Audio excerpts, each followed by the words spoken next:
नमस्कार बच्चों, पुनः आपका मेरे हिंदी चैनल हिंदी गुरु और गाइड डॉक्टर सिंह में स्वागत है। बच्चों, आज हमारी चर्चा का मुख्य विषय है भाषा और लिपि।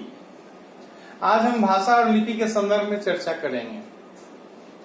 भाषा के संदर्भ में पिछले वीडियो में भी तरह तरह की चर्चाएं की गई है, जिसका लाभ आपको मिल सकता है। यहाँ मुख्य रूप से लिपि की चर्चा करेंगे कि लिपि क्या है, क्योंकि हर भाषा की अपनी लिपियां होती है। हम तरह तरह से इन चीजों को याद कर लेते हैं कि अमुक भाषा की अमुक सी लिपि है, लेकिन जब कभी ऐसी चर्चाएं होती है कि लिपि क्या है, तो अधिकांश बच्चे दुविधा में पड़ जाते हैं कि क्या सटीक जवाब दिया जाए लिपि के संदर्भ में। इसलिए आज मैंने बच्चों की राय पर आपके समक्ष भाषा और लिपि से संबंधित वीडियो बनाने का फैसला लिया है और आज मैं उसकी चर्चा करने जा रहा हूं, जिसका लाभ बखूबी आप उठा सकते हैं, दूसरों को भी लाभान्वित कर सकते हैं। यहाँ ये जानना जरूरी है कि मौखिक ध्वनियों का सांकेतिक रूप लिपि है, यानी मानव मुख से जो ध्वनियां संचरित होती है, जो निस्सरित होती है, उसे कोई न कोई हम रूप देते हैं, किसी न किसी रूप में हम लिखते हैं और उसे ही हम लिपि कहते हैं। लिपि के संदर्भ में बहुत ही छोटी सी बात हमें याद रखने की आवश्यकता है कि मानव के मुख से निकली ध्वनियों का जो सांकेतिक रूप है वही लिपि है। बहुत ही महत्वपूर्ण तथ्य है बच्चों। बहुत बात छोटी सी हो रही है लेकिन गंभीर है, सारगर्भित बात है। क्यों है?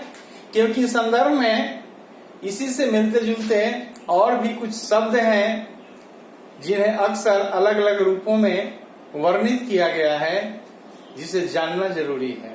और यहाँ मैंने आपकी सुविधा के लिए उन शब्दों को भी रेखांकित करने का प्रयास किया है जो महत्वपूर्ण है। अब जैसा मैंने कहा कि मौखिक ध्वनियों का सांकेतिक रूप लिपि है, तो आपके मस्तिष्क में एक ऐसा आवरण तैयार हुआ कि हाँ, लिपि क्या है। लेकिन अब यहीं पर यदि आपसे किसी ने पूछ दिया कि अक्षर किसे कहते हैं, वर्ण किसे कहते हैं, तो फिर आप सोचने लगते हैं कि अरे ये कौन सी बात आ गई। बच्चों, ये समझने की बात है कि बात चाहे वर्ण की हो या अक्षर की हो, जिन ध्वनियों को हम सांकेतिक रूप देते हैं, जो चिन्ह हम निर्धारित करते हैं, जो हम संकेत बनाते हैं ध्वनियों के आधार पर, बच्चों वही वर्ण है। यानी ध्वनि ही वर्ण का रूप लेती है और इसी वर्ण को अक्षर कहा जाता है और इसी को लिपि भी कहा जाता है। सही अर्थों में देखा जाए तो ये सब एक दूसरे से जुड़े हुए हैं, अलग नहीं हैं। ये बहुत ही महत्वपूर्ण तथ्य है जिसे समझने की आवश्यकता है। अक्सर लिपि की बात सब जानते हैं, लेकिन जब अक्षर की बात होती है, वर्ण की बात होती है, तो कहीं न कहीं असमंजस की स्थिति पैदा हो जाती है। इन स्थितियों से बचने के लिए यहाँ इस वीडियो के माध्यम से मैं आपको बताने का प्रयास कर रहा हूं कि बखूबी आप जान लें कि ध्वनियां ही वर्ण के रूप में प्रस्तुत होती हैं, अक्षर के रूप में प्रस्तुत होती हैं, या फिर उसे लिपि कहा जाए। मुंह से निकली ध्वनियों को जिस चिन्ह के रूप में हमने प्रस्तुत करने का प्रयास किया, वही चिन्ह वर्ण के नाम से जाना जाता है, अक्षर के नाम से जाना जाता है, लिपि के नाम से जाना जाता है। क्योंकि ध्वनियों को हम एक व्यवस्था देते हैं, एक संकेत देते हैं, एक चिन्ह के रूप में परिवर्तित करते हैं, ताकि इसी पर भाषा का विकसित रूप हमारे सामने आए। तो सबसे पहले बखूबी हम जानते हैं कि इंसान ने बोलना सीखा था और इसी मौखिक रूप को लिखित रूप देने के लिए स्थायी रूप देने के लिए लिपि की आवश्यकता पड़ी, क्योंकि बोलने मात्र से हमारा काम नहीं चलेगा।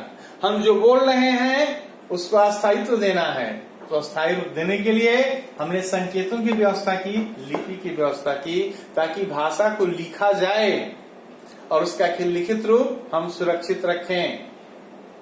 क्योंकि मैंने बताया था इसके पहले वीडियो में कि भाषा के दो रूप हैं, मौखिक और लिखित। मौखिक यानी ध्वनि की बात, बोली की बात, और जब उसे सांकेतिक रूप दिया गया तो वह लिपि बन जाता है, यानी लिखित रूप हो जाता है, जिसमें भाषा को मानकता प्रदान तो होती ही है, अस्थायित्व भी प्रदान किया जाता है। तो ये बातें स्पष्ट हो गई कि लिपि क्या है। अब यहाँ हम इस बात की चर्चा करेंगे कि जो सबसे प्राचीन लिपि है वह है ब्राह्मी लिपि, और ब्राह्मी लिपि से ही देवनागरी लिपि का विकास हुआ है, यानी ब्राह्मी लिपि से देवनागरी लिपि विकसित हुई है।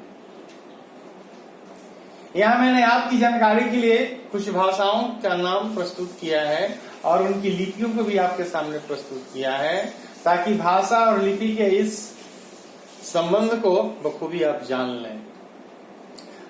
हर भाषा की अपनी लिपियां होती है। ये बात और है कि जो कुछ समृद्ध लिपियां हैं उसमें एक से अधिक भाषाएं आती हैं।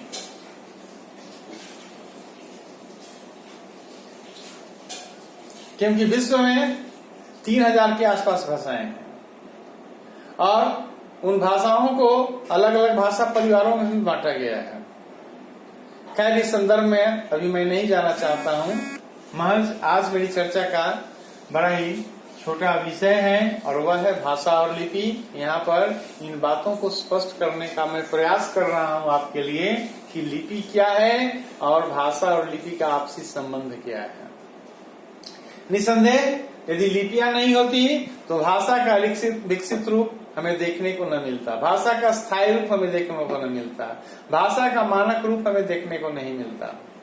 इसलिए लिपि बहुत ही आवश्यक है भाषा के विकसित रूप को देखने के लिए, समझने के लिए, जानने के लिए।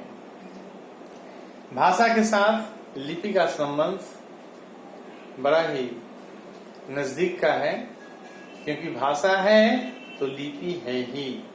इस तरह से व्यक्ति ने, इंसान ने अपने को विकसित किया, क्योंकि उसकी आदान प्रदान का जो माध्यम है उसे लिखित रूप भी दिया जाए, ताकि आने वाली पीढ़ी भी उन तथ्यों से परिचित हो सके, जान सके कि हमारा अतीत क्या था, हमारे पूर्वजों की सोच क्या थी, हमारा ऐतिहासिक पहलू कैसा था।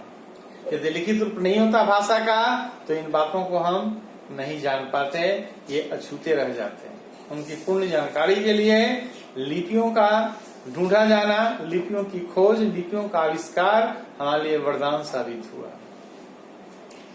तो यहाँ मैंने चर्चा की थी कि यहाँ कुछ भाषा और लिपियों की चर्चा की गई है। सबसे पहले हम बात करें भाषा के संदर्भ में, हिंदी की बात करें, संस्कृत की बात करें, नेपाली की बात करें, मराठी की बात करें। ये चारों भाषाएं देवनागरी के अंतर्गत आती है। पंजाबी की बात करें, पंजाबी की लिपि गुरुमुखी है। उर्दू की बात करें, अरबी की बात करें, फारसी की बात करें, ये तीनों भाषाएं की लिपि फारसी है। अंग्रेजी की बात करें, फ्रेंच की बात करें, जर्मन की बात करें, पोलिश की बात करें, स्पेनिश की बात करें, इनकी लिपि रोमन है। रूसी और बुल्गारियन जैसी भाषाओं की लिपि रूसी है। तो यहाँ मैंने आपकी जानकारी के लिए कुछ भाषाओं की चर्चा की है और उनकी लिपियों को भी मैंने प्रस्तुत किया है, ताकि बखूबी आप जान लें, समझ लें और आत्मसात कर लें। पुनः एक बार पुनरावृत्ति के साथ मैं इसे समाप्त करना चाहूंगा कि आप वर्ण, अक्षर और लिपि में भेद न करें, क्योंकि ऐसा भेद करने से आप अपने लिए समस्या पैदा करेंगे। उम्मीद है कि मेरा ये वीडियो निश्चित रूप से आपको पसंद आएगा और आप इसका लाभ अवश्य उठाएंगे, दूसरों को भी लाभान्वित करेंगे। शेयर, सब्सक्राइब और लाइक का हक तो बनता ही है। धन्यवाद।